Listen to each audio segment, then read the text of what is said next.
La redacción de la diaria copa la mesa de nuestro programa, como todos los viernes, más o menos a esta hora. Hoy en realidad un poquito más temprano, adquiriendo centralidad, diría, el espacio de anticipo de contenidos de fin de semana, con Cecilia Álvarez, directora de la diaria. ¿Cómo anda, Cecilia? Buenos días, muy bien. Bienvenida luego de Tuve unas pequeñas vacaciones. Claro. Bueno, yo nunca tengo claro si padres y madres descansan en las vacaciones de invierno, bueno, pero... Puede ser otro tipo de tareas. De tareas, está muy bien. Otro tipo de tareas. Bueno, ojalá se haya disfrutado, me imagino que sí. Sí, precioso. Y por supuesto que también está Marcelo Pereira, periodista y columnista, que el viernes pasado estuvo bancando el mostrador acá en Café La Diaria. Sí, buen día. No, los nenes ya son grandes. Ya no hay que acompañarlos al teatro y al cine. No hiciste pijamada. Pero... Se autogestionan. Está muy bien. No hay pijamada en ese caso, ni compañía para ver la película de turno. Lo que sí hay son adelantos de contenidos de fin de semana, con un foco en un asunto internacional sensible y también con otros destaques, por supuesto, de la agenda local. Sí. Vamos a ir con temas súper recientes, digamos, porque bueno, entre ayer y hoy asumen los 19 gobiernos departamentales, bueno, también los integrantes de las juntas departamentales, de muchos consejos municipales. Y Natalia igual está trabajando, la editora de política, está trabajando un poco, bueno, el gobierno nacional ya está instalado, se instalan ahora los nuevos gobiernos departamentales y hay que establecer ahí un nuevo vínculo que siempre en el primer año está muy apurado y acelerado en algunas tratativas que tienen mucho que ver con la ley de presupuesto, ¿no? que define el presupuesto quinquenal. Entonces, bueno, Natalia habló con varios intendentes, también con integrantes del Poder Ejecutivo, particularmente de Presidencia, de la Oficina de Planeamiento y Presupuesto, que es donde se definen cómo se distribuyen muchos de los recursos del Gobierno Nacional que se destinan a los gobiernos departamentales. Para ver cuáles van a ser los desafíos principales en este periodo de gobierno o cómo se plantean, digamos, que se vaya a definir ese vínculo entre gobierno nacional y gobiernos departamentales, con un punto fuerte en la distribución de recursos, pero también en otros temas que hacen a desafíos claves como pueden ser, bueno, cuestiones de transporte. El tema del transporte metropolitano es claramente uno de los objetivos que se ponen tanto los gobiernos del área metropolitana como el propio gobierno nacional. Y bueno, otras cuestiones relacionadas con las inversiones, con cifras de desempleo en algunos departamentos que preocupan. Un vínculo que también se estima que vaya a ser fuerte, ¿no? Por la propia historia del presidente Yamandu Orsi, que bueno, intendente 2 periodos, viene de ahí, no viene desde el ámbito parlamentario, sino que él viene desde los gobiernos departamentales, integró mucho tiempo el Congreso de Intendentes, también en sus 2 periodos antes como secretario general. 20 años de experiencia en la materia. Totalmente. Y que también recuerda de alguna manera a lo que fue en el periodo de José Mujica, que él cultivó un vínculo bastante estrecho con los intendentes de todos los partidos. Un espacio que también parece clave como para definir algunos apoyos también a nivel parlamentario que este gobierno también precisa cerrar. Es un puente que se hace más difícil que pueda controlar la calle Pou, de vínculo directo con sensibilidades, sectores y dirigencia del Partido Nacional, que hay que ver si tiene bajada al Parlamento después, pero a priori es eso también, ¿no? Sí, porque los diputados en realidad tienen también una lealtad departamental, ¿no? Y está bien que lo tengan porque son representantes de sus departamentos. Entonces, ahí es más complicado que por una directiva central no busquen la conveniencia del departamento que están representando.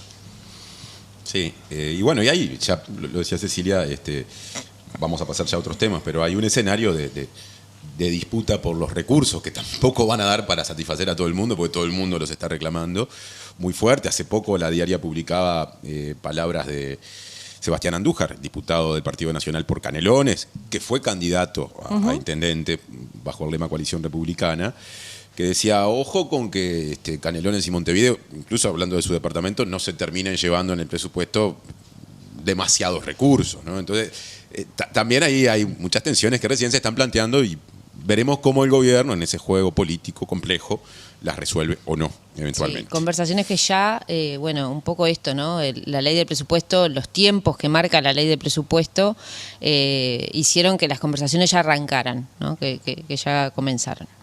¿Qué más destacamos antes de pasar al tema central? Un asunto muy mencionado en la semana, digo, como pista.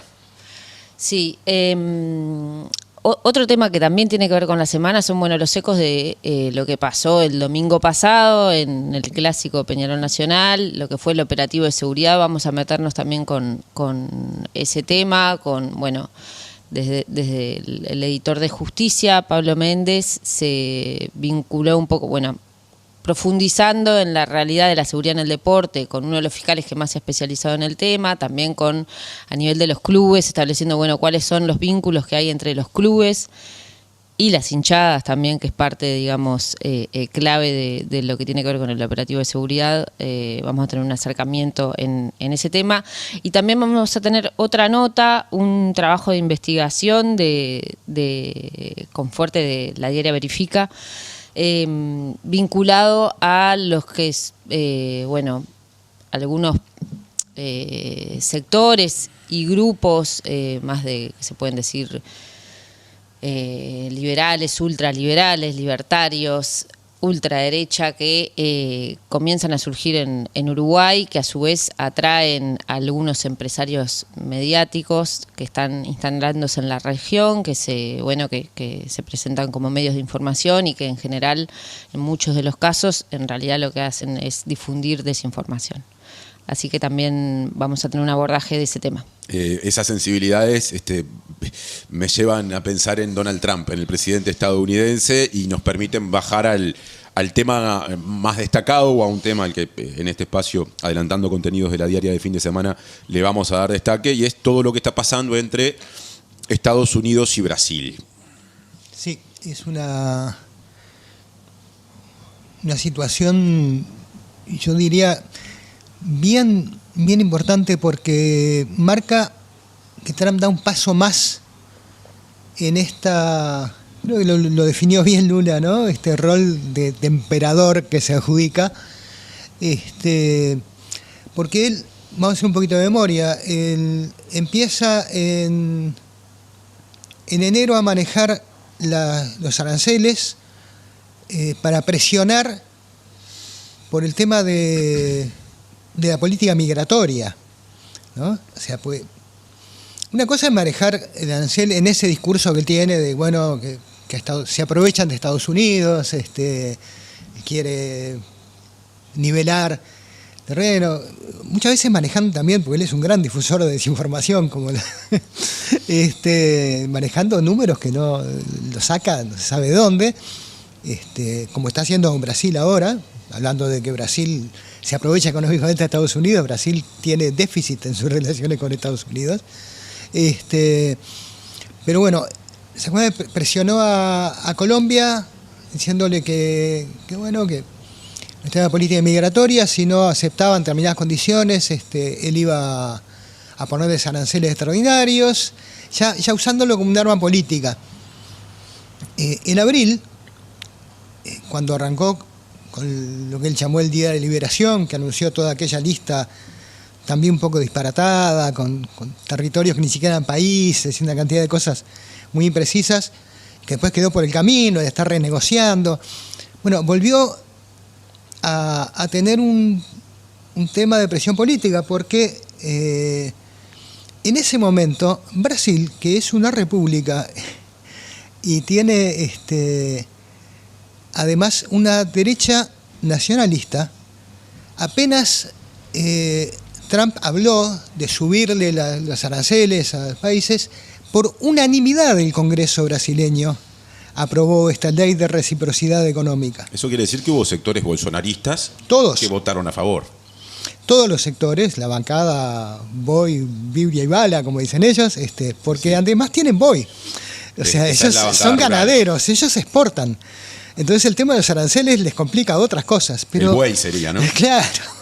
Entonces, la sacó por unanimidad, y no les debe hacer ninguna gracia a esos representantes darle poderes a Lula para que maneje discrecionalmente estas cosas cuando sientan que la soberanía de Brasil es destacada, pero ellos creen en la soberanía de Brasil y en Brasil potencia. Entonces, acá la situación, cuando ahora que Lula sale a decir, bueno, sale Trump, es una barbaridad lo que están haciendo con Bolsonaro, esto tiene que cesar inmediatamente, escribiendo todo con mayúsculas, ese estilo de él. Yo decía, es una república donde el poder judicial no depende de lo que Lula, le manda una carta a Lula para que ponga fin al proceso judicial contra Bolsonaro. ¿No? Propio además de una persona como Trump que está manejando una cantidad de cosas con órdenes ejecutivas, cosa que los presidentes de Estados Unidos han hecho más de una vez. No es Trump que empezó con esto, pero él está totalmente extralimitado, porque tanto la política migratoria como el tema de los aranceles, en realidad son cosas que tendría que procesar el Congreso de Estados Unidos. Tienen leyes que permiten en situaciones de emergencia, la mentalidad de una potencia, ¿no? Cuando hay una guerra, una cosa así, bueno, el presidente puede, cuando no hay más remedio, por razones de seguridad nacional, manejar temas económicos, disponer, ¿no?, cambios de la política migratoria, impedir el ingreso de determinadas personas. Pero Trump lo está haciendo sistemáticamente. Lo que quería hacer Milei acá también, porque el libreto es un poco el mismo siempre. No se lo han llevado, pero él quiere también manejar todo con órdenes ejecutivas. Y bueno, la situación está bien complicada porque Trump dice 50% más, Lula dice, bueno, son 50%, le vamos a poner 50% también a Estados Unidos. Trump ya dijo que si le tomaban alguna represalia, él la iba a reciprocar también. Esto se vuelve exponencial. ¿No? Entonces se le pondrá un 100% de aranceles a Brasil y Brasil le pondrá... La situación es muy complicada, sí, pero yo creo que porque merece una atención especial, porque por un lado nos toca en la región y por otro lado marca ya el pasaje directo a la manipulación política que quiere hacer Trump del mundo, manejando herramientas económicas, ¿no? Sí, es una clara injerencia a través de mecanismos que salen de lo establecido formalmente, más allá de las distintas legislaciones de los países, en este caso en la política interna de Brasil, pero que a su vez le provoca dificultades económicas a Brasil. Termina siendo esa la forma de presionar. Uh-huh. Y esa parte, la forma de actuar de un Trump en contra de cualquier otro organismo o bloque o grupo de países que de alguna manera manifieste, bueno, esta cuestión de reivindique el multilateralismo, claro, ¿no? Claro. La medida llega al otro día de la cumbre de los BRICS, que reúne a Brasil, Rusia, India, China, Sudáfrica y se ha expandido, digamos, también ha crecido a otras potencias y parece un freno, ¿no? Ante lo que Lula acusaba de que no precisamos otro emperador, parece una reacción inmediata. Que también hay algunos analistas que visualizan que es algo que puede ser una oportunidad para Lula, ¿no? En un momento de baja popularidad. Claro. Esto de alguna manera es lo que comentaba Marcelo recién, ¿no? En los sectores incluso capaz que más bolsonaristas, hace ruido. La Federación de Industriales de San Pablo sacó un comunicado muy duro criticando la medida de Trump, cuando en realidad, por otro lado, también Eduardo Bolsonaro, diputado, el hijo de Jair Bolsonaro, estaba ayer saludando la medida de Trump. Es como está en Estados Unidos, Eduardo Bolsonaro. En Estados Unidos, exactamente, sí. Y tuiteando a favor, celebrando la medida, algo que parece que afecta directamente a los intereses de las principales economías en Brasil. Sí, Eduardo Bolsonaro se ha algo así como autoasilado en Estados Unidos. Él dice que en Brasil se lo persigue y que es una especie de legislador en el exilio o cosa por el estilo. Por sus ideas. Él tenía la idea de dar un golpe de Estado y no le salió. Entonces, bueno, pero digo, está muy desbocado Trump. Está también, ayer anuncian que van a sancionar a la relatora de la ONU sobre derechos humanos para los palestinos, porque no le han gustado, que cumpla su función, apoyando las resoluciones de la Corte Penal Internacional, que diga que Israel está cometiendo un genocidio. Y que la van a sancionar también, está muy, muy pasado de rosca. Y bueno, vamos a ver qué pasa ahora con cómo reacciona también el resto. Por supuesto, esto tonifica, como pasa siempre, cuando hay la aparición de un enemigo externo en un país, eso aglutina. Digo, pasa de derecha a izquierda, le reforzó la popularidad de Tabaré Vázquez todo el conflicto en Argentina. Claro, eso fue un pico de nacionalismo más allá de cruzando fronteras partidarias. Sí.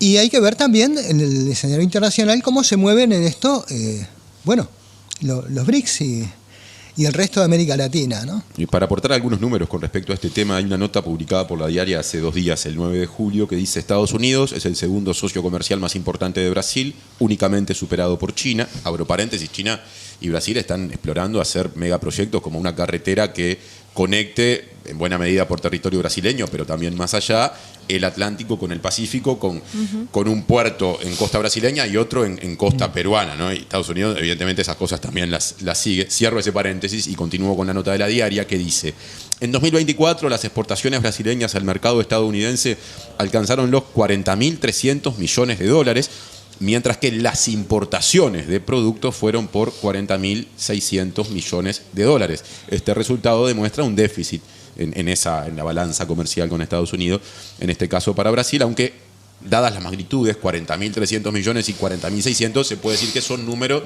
parecidos. Sí. 300 millones a ese nivel es casi un cambio. Sí. ¿no? Pero no es un abuso, digamos, en ningún caso, tal como alega Trump. Claro, no, y lo otro para pensar está bien, los números son parecidos, pero es bastante lógico pensar que, vamos a poner un escenario de máxima, que no es el que se va a dar. Si Brasil perdiera todas sus ventas, ¿no? O una parte significativa de ellas a Estados Unidos por una cuestión de escala, eso lo afecta más en términos relativos que lo que puede, por lo menos a priori, en los números afectar a Estados Unidos, los problemas que le generen las medidas recíprocas que Lula está anunciando. Es decir, bueno, esa es la herramienta que usa Trump en estas horas. Sí, mezclada, por supuesto, con una gran cantidad de mentiras, como la insistencia de él en que cuando impone aranceles, eso es una cosa que paga el país exportador, que exporta hacia Estados Unidos, ¿no? Se le escapa la inflación.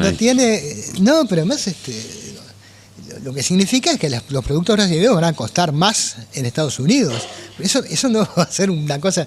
Se perjudican las empresas exportadoras de Brasil si alguien dice, bueno, vamos a comprarle menos o no le vamos a comprar, compramos a otro. Compramos en otro lado.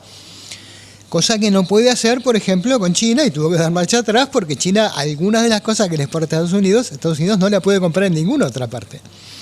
Sí, no es solo numérica la cuestión, es cualitativa también, sí. ¿no? Es qué productos, qué materias primas.